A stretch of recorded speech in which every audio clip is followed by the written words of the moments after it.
लोगों को मेरी तरफ से स्वतंत्रता दिवस की हार्दिक शुभकामनाएं। आज की इस सेशन में हम जानेंगे, अगले वाले सेशन में हमने जान लिया था कि प्रकाश का अपवर्तन किसे कहते हैं, लेकिन इस सेशन में हम लोग जानेंगे कि प्रकाश का अपवर्तन के नियम कितने होते हैं। तो आज का सेशन बहुत ही मजेदार होने वाला है, इसलिए इस सेशन को भी एंड तक देखिएगा। यदि आपने उस सेशन को नहीं देखा है तो उस सेशन को जरूर जाकर देख लीजिएगा, इसके बाद यही सेशन आपको समझ में आएगा, वरना नहीं आएगा।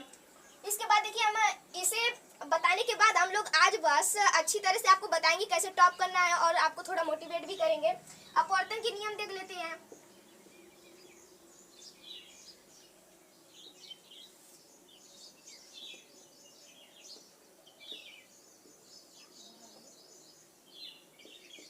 अपवर्तन के जो नियम होते हैं वो दो ही होते हैं। मैं प्रथम नियम यहाँ पर लिख दे रहा हूँ।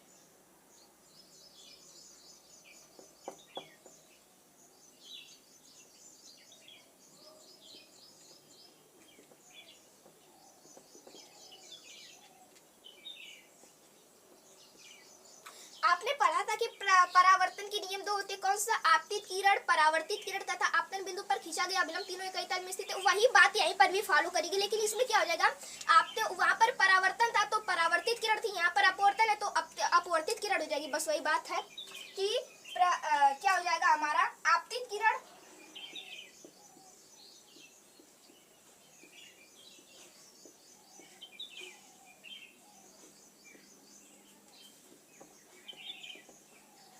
अपवर्तित किरण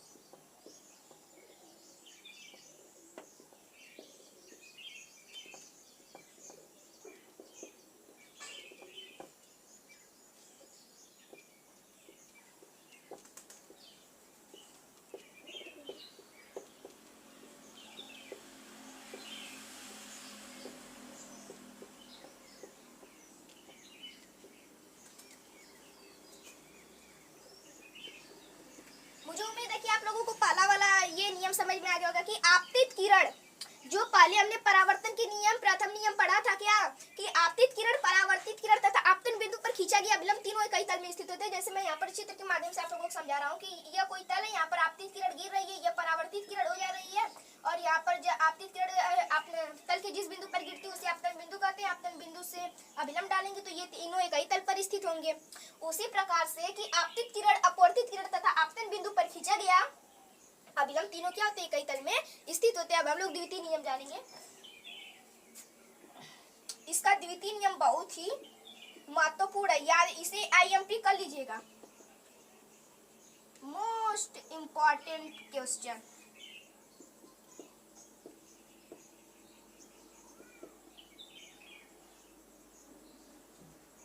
द्वितीय नियम क्या हो जाएगा कि इन्हीं दो माध्यमों के लिए आपतन कोण की ज्या और अपवर्तन कोण की ज्या का अनुपात क्या होता है, सदैव नियतांक होता है। क्या होता है? सदैव नियतांक होता है। कि इन्हीं दो माध्यमों की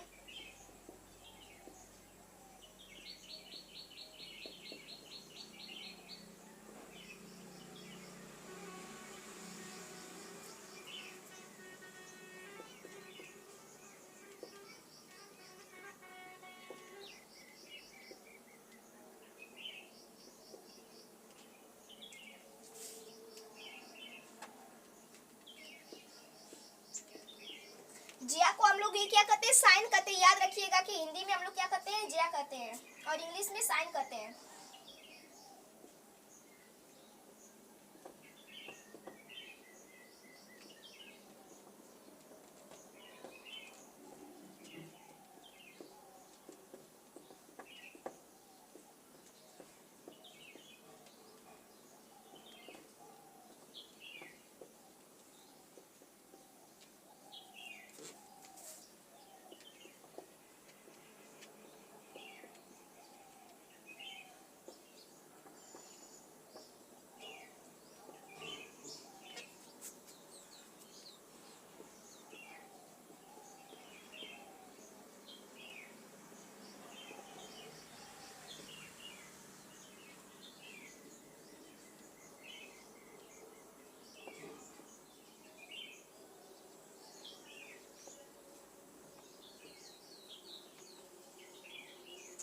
लीजिए, मैं आप लोगों को दूसरा नियम फिर से समझा रहा हूँ कि किन्हीं दो माध्यमों के लिए आपतन कोण की ज्या और अपवर्तन कोण की ज्या का अनुपात क्या होता है, सदैव नियतांक होता है। और यह भी याद रखिएगा कि पर अपवर्तन के द्वितीय नियम को हम स्नेल का नियम बोलते हैं। यदि कहेगा कि स्नेल का नियम लिखिए तो आप लोग यही उदाहरण उठाकर वहीं पर लिख देंगे और यथार्थ लिखकर इसे लिख दीजिएगा, आपको नंबर पूरा मिल जाएगा, कहीं पर भी नंबर नहीं काटेगा। द्वितीय नियम को हम लोग क्या कहते हैं, स्नेल का नियम कहते हैं। मैं यहाँ पर लिख दे रहा हूँ।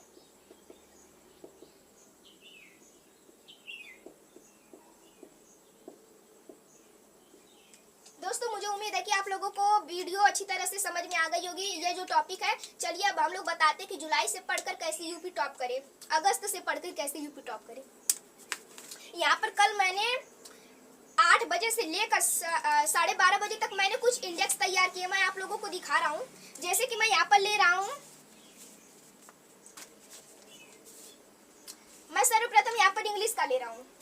यहाँ पर देखिए क्या लिखा है इंग्लिश का कि who was Lencho, what where is main problem of Lencho, give, ये जो पहला क्वेश्चन हो गया, give a brief description of the view from Lencho's house, it is really getting bad now sir Lencho.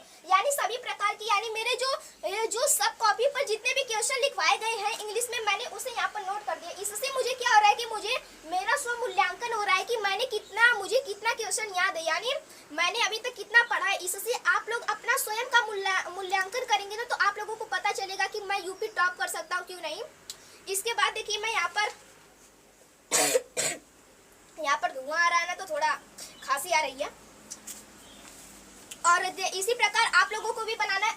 पहले आप लोग एक सादा पेज लीजिएगा, यहाँ पर इंग्लिश डालकर क्या करिएगा कि आप लोगों की सब कॉपी पर जितने भी इंग्लिश के क्वेश्चन लिखवाए गए टोटल मैंने वहाँ पर इन्हें लाइन से लिख दिया। इससे मुझे अंदाजा हो रहा है कि मैंने कितने क्वेश्चन याद किए हैं। आप लोगों को जो नहीं याद रहेगा ना, तो वहाँ पर आप लोग क्या करिएगा कि हाईलाइटर लगा दीजिएगा, ताकि आप लोगों को बाद में दिमाग में रहेगा कि मुझे ये याद नहीं है, याद करना है।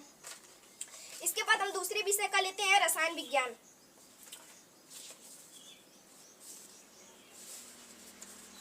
जैसे कि मुझे मेरे यहाँ पर सबको देखिए, मैंने सब विषयों का कल बनाना है। मेरे मनोज कुमार श्रीवास्तव गुरुजी, मैं उन्हें बहुत ही मानता हूँ, वो भी मुझे बहुत मानते हैं। उन्होंने मुझे बताया तो मैंने तुरंत आकर ऐसा ही किया। मुझे बहुत ही अच्छा लगा, उनकी हर एक बातें मुझे अच्छी लगती हैं। मैं तो उनके साथ समय भी बिताना चाहता हूँ, लेकिन क्लास 10 का आ गया ना, तो ये थोड़ा देखना पड़ रहा है ना, नहीं तो मैं बहुत ही उनके साथ पहले बहुत ही रहा करता था।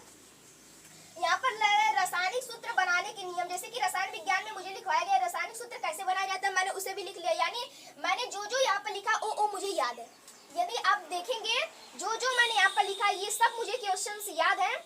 आप लोगों को मैं एक वीडियो में लेकर आऊंगा। देखिए राइटिंग कैसे मैंने सुधारी है। पहले मेरी भी राइटिंग बहुत ही गड़बड़ थी। इसके बाद मैंने क्या किया कि डेली नकल लिखने लगा और अपने दिन को बेहतर, अपने जैसे कि राइटिंग को दिन पर दिन बेहतर बताता गया।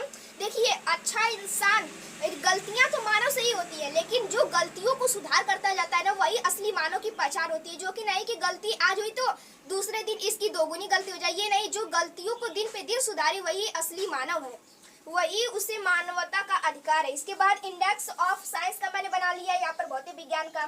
भौतिक विज्ञान में मुझे जितना भी पढ़ाया गया मैंने यहाँ पर टोटल लिख लिया है। इसके बाद भूगोल,